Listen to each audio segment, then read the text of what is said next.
Assalamualaikum warahmatullahi wabarakatuh. Saya Sri Wahyudi. Di sini saya pada kesempatan kali ini saya akan menyampaikan sedikit materi tentang Islam dan pembangunan berkelanjutan. Nah, apa sih yang ada di dalam tentang Islam dan pembangunan berkelanjutan? Nah, yang pertama saya akan menyampaikan tentang pengertian pembangunan berkelanjutan. Nah, menurut Uli Harja dan Sudarto pada tahun 2012, pengertian pembangunan berkelanjutan adalah kota yang dalam perkembangannya mampu memenuhi kebutuhan masyarakat masa kini. Nah, mampu berkompetisi dalam ekonomi global dalam mempertahankan keserasian lingkungan, fasilitas sosial, budaya, politik, dan pertahanan keamanan. Nah, tanpa mengabaikan atau mengurangi kemampuan generasi mendatang dalam memenuhi kebutuhan mereka. Sehingga dapat kita lihat bahwa pembangunan berkelanjutan merupakan pembangunan yang dapat berlangsung secara terus-menerus dan konsisten dengan menjaga kualitas hidup atau well-being. Nah, masyarakat dengan tidak merusak lingkungan dan mempertimbangkan cadangan sumber daya yang ada untuk kebutuhan masa depan. Nah, selanjutnya yaitu ada Islam dan pembangunan berkelanjutan. Nah, apa sih yang kita tahu tentang Islam dan pembangunan berkelanjutan? Nah, Islam adalah agama yang didasarkan pada Al-Quran dan ajaran Nabi ataupun hadis. Nah, ini mencakup sistem di mana nilai dan prinsip-prinsip moral yang mengatur perilaku dan hubungan manusia dengan Tuhan, hubungan sesama manusia, dan hubungan manusia dengan alam semesta. Nah, yang kedua yaitu ada pembangunan berkelanjutan. Nah, pembangunan berkelanjutan adalah proses pembangunan yang memperhatikan keseimbangan antara pertumbuhan ekonomi, kesetaraan sosial, dan kesejahteraan lingkungan. Nah, jadi pengertian Islam dan pembangunan berkelanjutan adalah bagaimana prinsip-prinsip Islam dapat diintegrasikan ke dalam agenda pembangunan berkelanjutan dengan memperhatikan keadilan sosial, keseimbangan antara kebutuhan manusia dan alam, dan kesejahteraan di antara individu dan pemeliharaan lingkungan. Nah, selanjutnya yaitu ada 17 kajian pembangunan berkelanjutan menurut PBB. Nah, yang pertama yaitu ada no poverty, yang kedua ada zero hunger, yang ketiga yaitu ada good health and well-being, yang keempat yaitu adanya quality education, yang kelima adalah adanya gender quality.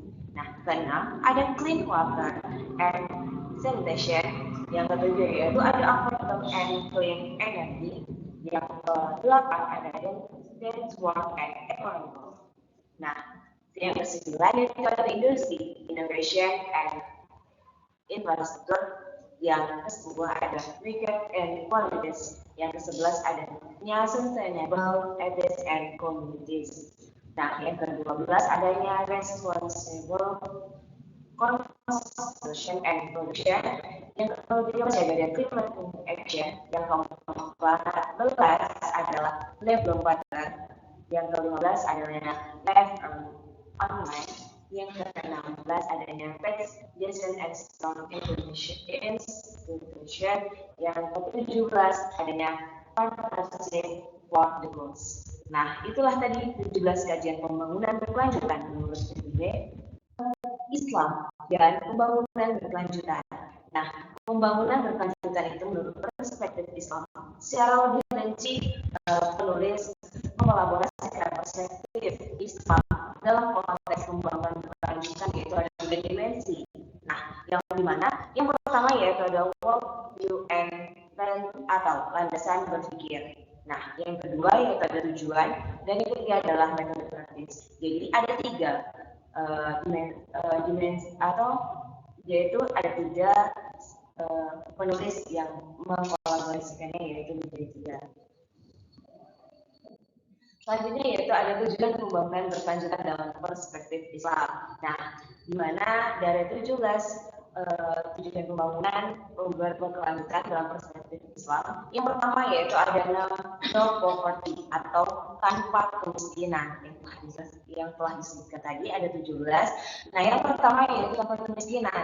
Nah, dijelaskan dalam Quran surat Ad-Duha ayat 10. Nah, ayat tersebut melarang untuk meminta para pengemis, meminta hampir dipastikan berada di bawah kemiskinan. Nah, Islam membenci kemiskinan, tetapi tidak membenci orang miskin. Sebenarnya masih banyak dalil yang menyariatkan bahwa ajaran Islam hadir untuk menghilangkan kemiskinan. Nah, selanjutnya yaitu ada tanpa kelaparan. Nah, dijelaskan juga dalam Quran surat Al-Ma'un ayat 3. Nah, ayat ketiga dari surat Al-Ma'un ini merupakan salah satu ciri penista agama. Mereka enggan memberi makan orang miskin. Itu artinya tidak ada keinginan untuk menghilangkan kelaparan. Setelah membaca firman Allah tersebut, dapat dipahami juga bahwa antara tema dan dua kuat sekali konsekuensinya. Nah, selanjutnya yang ketiga yaitu adanya kehidupan yang baik dan kesejahteraan. Nah, ayat ini memang cenderung ke cerita histori, namun perlu dipahami bahwa hampir semua firman Allah dalam Al-Quran yang menerangkan tentang teknologi secara tersirat dalam Al-Quran dalam ayat-ayatnya memberi sabab dengan sedemikian baiknya kehidupan beserta kesejahteraan yang berikutnya. Selanjutnya ya adanya pendidikan berkualitas yang ketiga. Nah, pendidikan berkualitas itu memandang bahwa Islam tidak setengah hati dalam mewujudkan pendidikan dengan kualitas tinggi. Ajaran pertama kepada Nabi Muhammad SAW saja diawali dengan kata perintah, bacalah atau itu. Demikian Allah SWT berfirman dalam Quran surat Al-Araf ayat 1. Sudah selayaknya jika umat Islam menaruh perhatian besar dalam dunia pendidikan baik formal maupun non formal. Nah, selanjutnya yang yaitu adalah keadilan gender. Nah, kelima ini adalah keadilan gender. Nah, itu dijelaskan pada Quran surat An-Nisa ayat 34. Nah, khususnya pada TPB kelima ini perlu ada penelusuran sedikit terkait istilah supaya tidak terjebak dalam pemahaman yang salah atau bertentangan dengan Islam. Frasa yang benar dan keadilan gender bukan kesetaraan gender. Nah, selanjutnya yaitu untuk yang keenam adalah air bersih atau sanitasi layak. Nah, dijelaskan juga pada Quran surat Al-Baqarah ayat 22 bahwasanya bumi ini hanya sepertiga saja yang bukan berupa air. Itu artinya eksistensi air bersih sudah tidak perlu diperdebatkan lagi. Manusia, hewan, dan tumbuhan juga membutuhkan air bersih serta sanitasi layak guna keperluan konsumsi, mandi, atau membersihkan lingkungan juga sebagai tempat melepas penat. Selanjutnya untuk yang ketujuh itu adanya energi bersih dan hijau. Dijelaskan pada Quran surat Al-Mu'min ayat 22 penyebutan yang berarti yang berarti kapal tentu mengandung makna yang mendalam. Nah, konsep kapal dalam Al-Quran pasti yang dijalankan dengan sistem energi ramah lingkungan sehingga dapat dimanfaatkan oleh manusia. Nah, untuk yang kedelapan yaitu pekerjaan layak dan pertumbuhan ekonomi. Dijelaskan juga pada surat Al-Jumu'ah pada ayat 10. Nah, ayat tersebut mengandung perintah intinya supaya bertebaran di muka bumi. Sudah pasti maksudnya adalah mencari rezeki yang halal sehingga ekonomi kita semua bisa bangkit.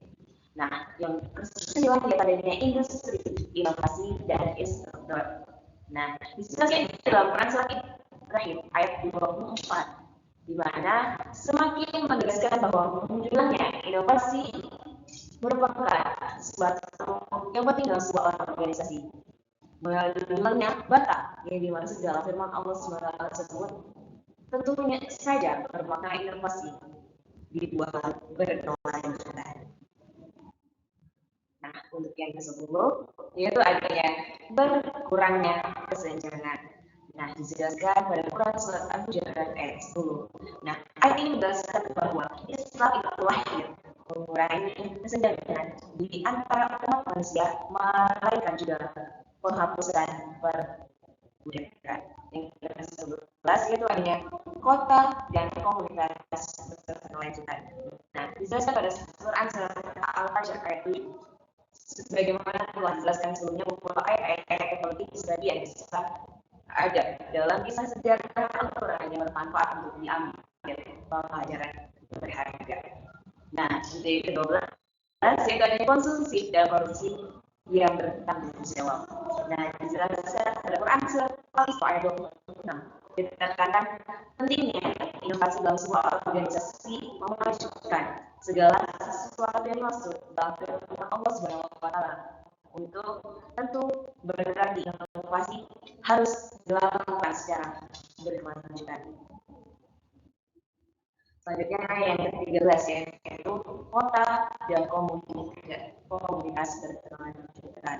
Nah, kota dan komunitas berkelanjutan ini dijelaskan juga dalam Quran surat Al-A'raf ayat 130. Nah, intinya perubahan itu merupakan salah satu isu penting dalam konteks pembangunan berkelanjutan, dan Islam mengajarkan pentingnya untuk menjaga alam lingkungan hidup agar tetap seimbang dan kelestarian. Selanjutnya yang itu adalah ekonomi laut yang ke-14. Nah, ekonomi laut ini ke-14 dijelaskan dalam surat Al-A'raf pada ayat 41. Nah, diharapkan tidak ada kerusakan yang mempengaruhi ekosistem laut. Sampah maupun limbah harus ditekan semaksimal mungkin supaya tidak mengganggu biota laut. Laut mempunyai andil dalam sejarah dakwah para nabi, khususnya Nabi Musa yang mampu membelah laut merah maupun Nabi Yunus yang di luar. Selanjutnya yang ke-15 yaitu adanya ekosistem darat, dan didasarkan pada Quran surat Al-Baqarah ayat 11 menekankan pentingnya menjaga keberlangsungan dan keseimbangan ekosistem laut. Hal ini mencakup upaya untuk mengurangi kerusakan yang dapat mempengaruhi ekosistem laut serta menekan produksi sampah dan limbah kapal agar tidak merusak darat. Yang selanjutnya yang ke-16 yaitu perdamaian, keadilan dan kelembagaan yang tangguh. Nah, dijelaskan pada surat dijelaskan juga pada surat hadis, dijelaskan dalam hadis riwayat Muslim, sabarkanlah salah di antara kamu sekalian. Perdamaian jika tentu saja tidak ada rasa berat sebelah sehingga suatu organisasi dapat berjalan dengan baik. Hal ini patut diapresiasi karena begitu pentingnya Islam dalam Islam. Selanjutnya yang terakhir yang kedua yaitu kemitraan untuk mencapai tujuan. Nah, dijelaskan pada Quran surat Al-Furqan ayat 13. Hikmah bahwa manusia yang diciptakan tidak ada yang sama adalah dapat serta yang bekerjasama. Bukan hanya bangsa maupun suku yang berbeda, tapi sedikit saja tidak ada yang identik sama. Sudah tidak masanya lagi saling berkomunikasi, namun sebaiknya kita saling berkolaborasi. Nah, berdasarkan itu adanya pandangan perspektif bangsa-bangsa ataupun dalam perspektif Islam terhadap Sustainable Development Goals atau SDGs. Nah, memiliki beberapa kesamaan dan perbedaan. Nah, yang pertama itu dalam PBB. Nah, PBB itu memandang SDGs itu sebagai kerangka global, sedangkan SDGs itu menekankan kolaborasi. Nah, yang kedua yaitu Islam. Nah, mengakui pentingnya pembangunan berkelanjutan dan fokus pada keadilan sosial, keberagaman dan tanggung jawab kemanusiaan. Nah, yang kedua yaitu ada prinsip Islam mendorong untuk mengatasi kemiskinan, menyediakan akses yang adil terhadap sumber daya dan mengurangi kesenjangan sosial. Selanjutnya yaitu terdapat poin penting pembangunan berkelanjutan dalam perspektif kebutuhan masyarakat Indonesia. Nah, di sini ada 7 poin penting. Nah, yang pertama itu sendiri yaitu pengentasan kemiskinan. Yang kedua yaitu ada penguatan sumber daya alam yang berkelanjutan. Yang ketiga yaitu adanya pendidikan yang berkualitas. Yang keempat yaitu adanya kesetaraan gender. Nah, yang kelima yaitu ada kesejahteraan masyarakat. Yang keenam yaitu adanya kota yang berkelanjutan. Itu juga adanya inklusi sosial. Nah,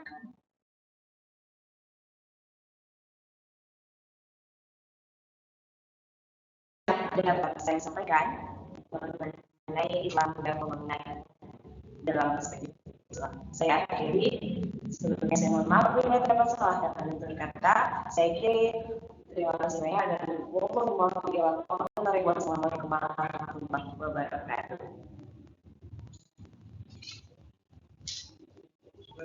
Mana?